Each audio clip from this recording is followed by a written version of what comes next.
Amazing Village Building. Volume 4 by Kyuzu Shishio. Translated by RPG Noob at RPG Novels. Audiobook by Masquerade at Masquerade Audiobooks. Chapter 188. But it doesn't mean that I forgive you, you know. Ta ta ta da.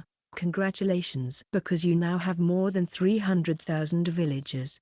Your village has become level 11. 3 million village points have been acquired as level up bonus. You can now build more kinds of facilities. Maximum village area has been increased. The village skill, Teleportation, has been acquired. The citizens of the territories that were directly controlled by the royal family, including the royal capital, were all registered as my villagers.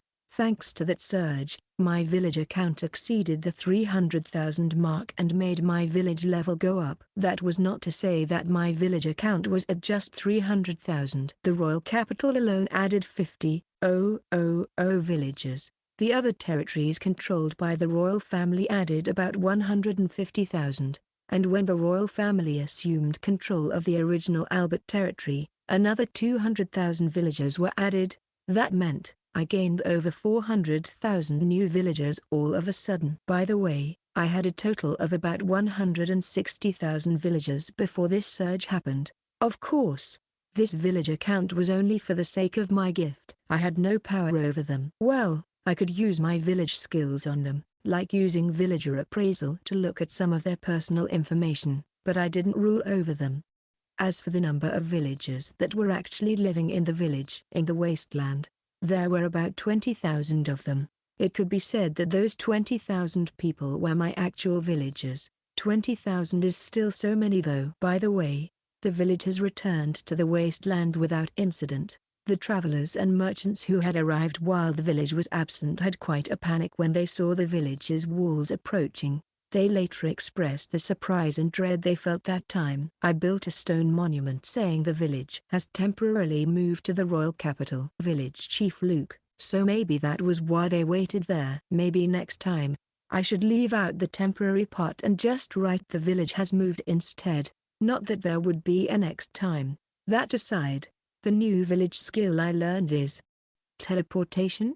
Does it let me move to a place I want to go to right away? I immediately tried it out. Upon starting, the map appeared before me. I see. So, it lets me move only to a place I've been to before. Plus, it has to be within what is recognized as part of my village. For the moment, I decided to teleport to the village's gate. The next moment I knew, the said gate was in front of me. Chief Luke, where did you come from? Sorry to trouble you. I waved my hand at the startled guard and then went to reason. Whoa, this is so great. I can travel this far in just an instant. Luke-sama. Hello, Mitchell-san. I see that the king's spy is still working as a governor.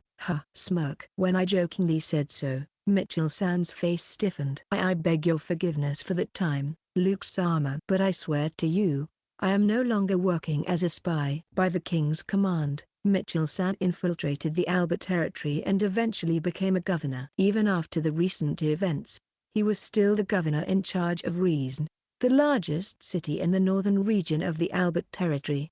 Since the royal family was in direct control of the Albert territory, including the north, it was a simple matter of commanding Mitchell-san to remain as governor. I was just joking, Mitchell-san. I can understand that you had no other solution but to do what you did. At that, Mitchell-san breathed a sigh of relief. But it doesn't mean that I forgive you, you know. I said such a mischievous thing and then used teleportation again. After trying out various things, I confirmed that I could really travel instantly anywhere within what was recognized as my village. Moreover, it seemed like I could also bring villagers with me. Amazing. We can really travel to the royal capital. With this, I guess I can come home anytime now. Salon. Since when did you get here? Milia and Salon were astonished when I brought them with me. Almost as surprised as them, if not more, was Salon's father, the current head of the Bazirata noble house. Yes, the place I brought them was Salon's family's castle. Transferring my consciousness to a body double was pretty comparable to teleporting to that location. However,